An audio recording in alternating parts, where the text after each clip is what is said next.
Tabea, kurang mau abar endo naniaya ai. Selamat pagi, apa kabar hari ini? Marilah kita bersyukur kepada Tuhan untuk kehidupan yang teralami oleh kita di hari yang ke-9 di bulan Agustus tahun 2021 ini. Masih di tengah-tengah pandemi COVID-19, karena itu pembelajaran kita pun hari ini masih disampaikan dalam bentuk daring atau pembelajaran jarak jauh. Nah, anak-anakku, kita akan memulaikan pembelajaran kita untuk mata pelajaran Pendidikan Agama Kristen dan Budi Pekerti. Tentunya mengawali kegiatan ini, kita akan buka dengan doa. Mari berdoa. Ya Bapa yang di sorga, Engkau sungguh baik dalam kehidupan kami. Karena itu kami terus menaikkan pujian syukur, sembah dan hormat kepadamu. Pagi hari ini kami hendak memulaikan lagi pembelajaran kami. Maka Engkau memberkati kami, menaruh hikmat-Mu bagi kami, sehingga pembelajaran hari ini berjalan dengan segala baik. Terpuji Engkau di dalam nama Tuhan Yesus. Amin.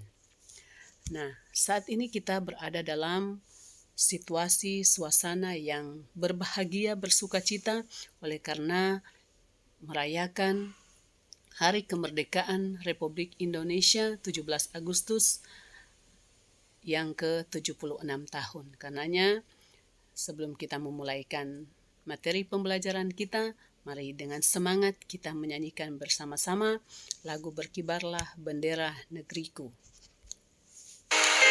Berkibarlah bendera negeriku, berkibarlah engkau di dadaku, tunjukkanlah kepada dunia semangatmu yang panas membara. Lagu ini, jiwa raga ini, selaraskan keanggunan. Lagu ini, jemariku ini, menuliskan karismamu.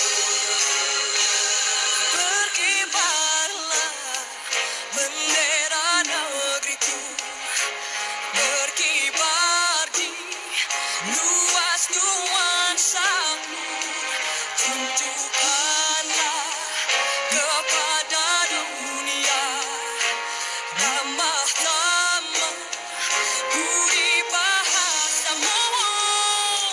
Tak ku ingin kapal tangan ini menunaikan kewajiban putra bangsa yang mengemban cita hidup dalam kesatuan.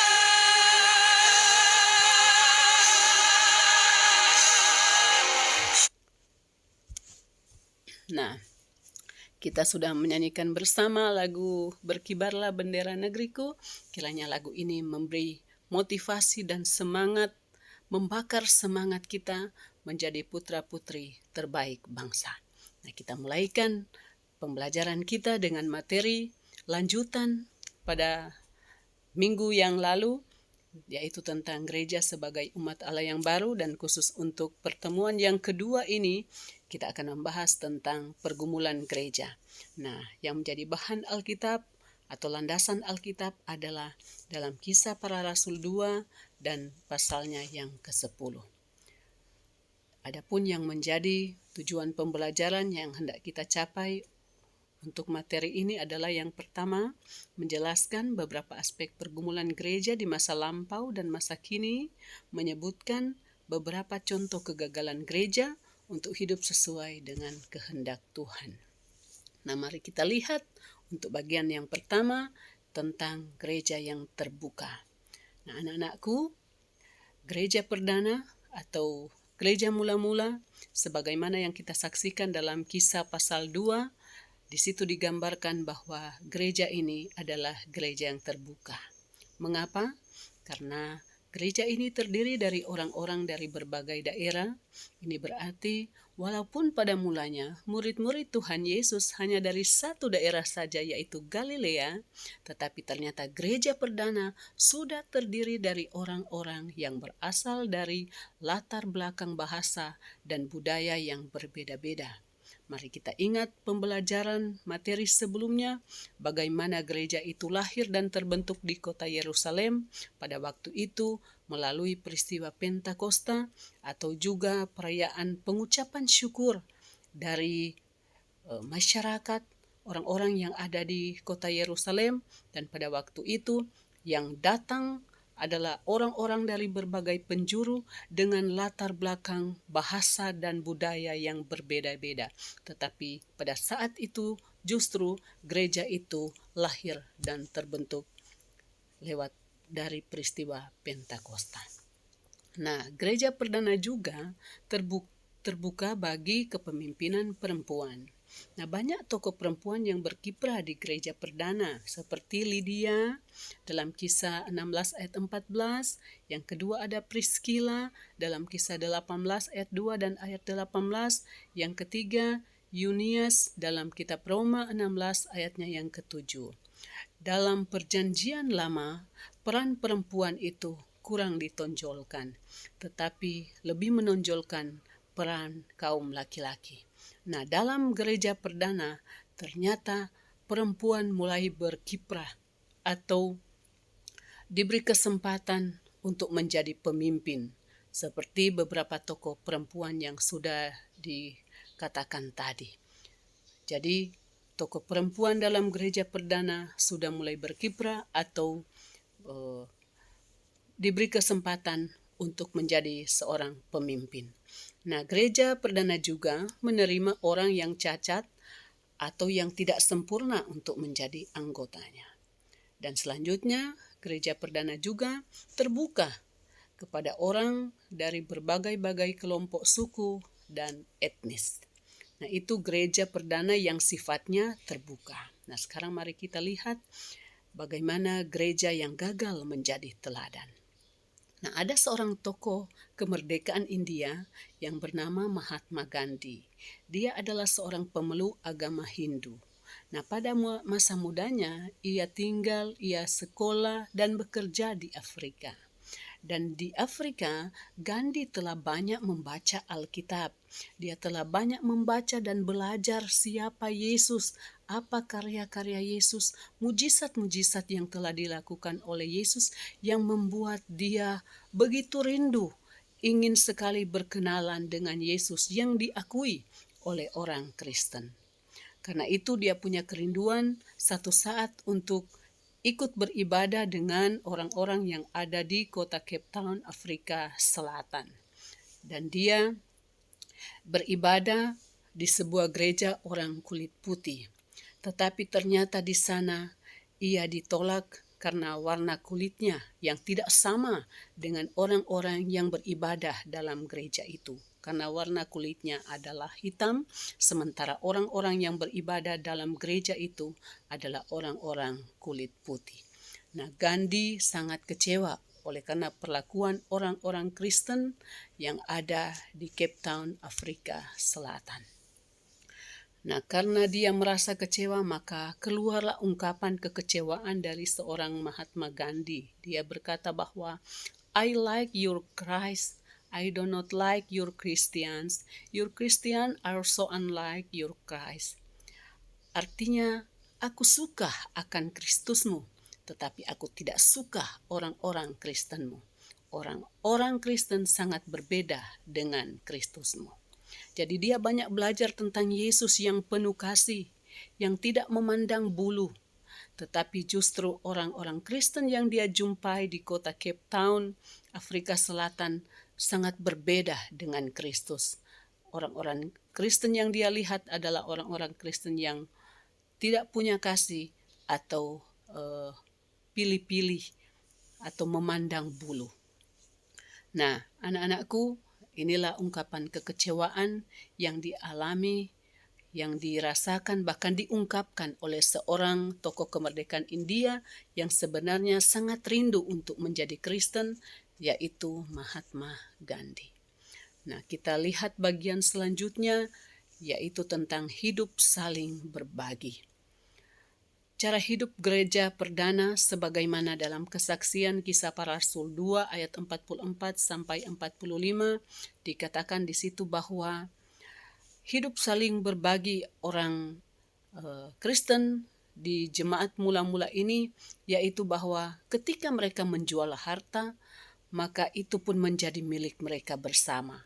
Jadi apa yang dijual itu dibagi-bagikan kepada semua jemaat yang ada pada waktu itu, sehingga mereka semua tidak pernah berkekurangan.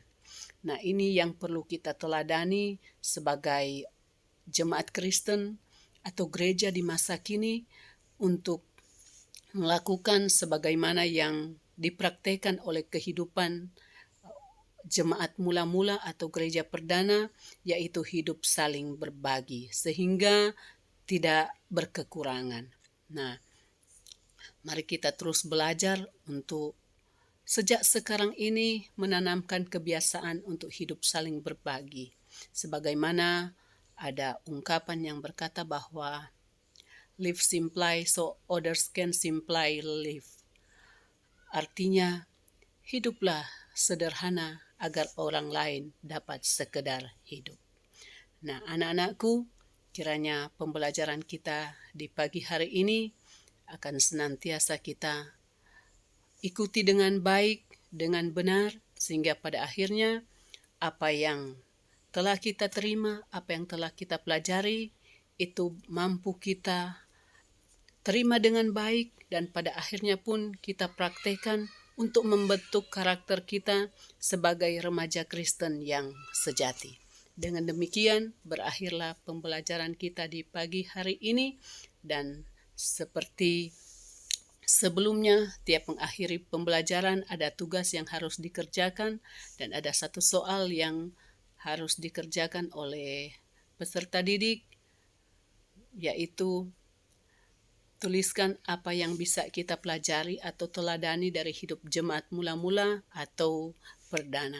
Jadi hanya ada satu soal, yaitu tuliskan apa saja yang bisa kita pelajari atau teladani dari hidup jemaat mula-mula atau jemaat perdana. Semangat terus, jangan pernah menyerah. Mari setelah mengerjakan tugas ini untuk segera dikirimkan entah lewat classroom atau juga WA atau via lainnya. Yang pasti bahwa tugas harus dikerjakan tepat pada waktunya, supaya setiap tugas yang diberikan ini untuk semua mata pelajaran tidak menumpuk yang akan menyusahkan diri kita sendiri. Anak-anakku, mari kita terus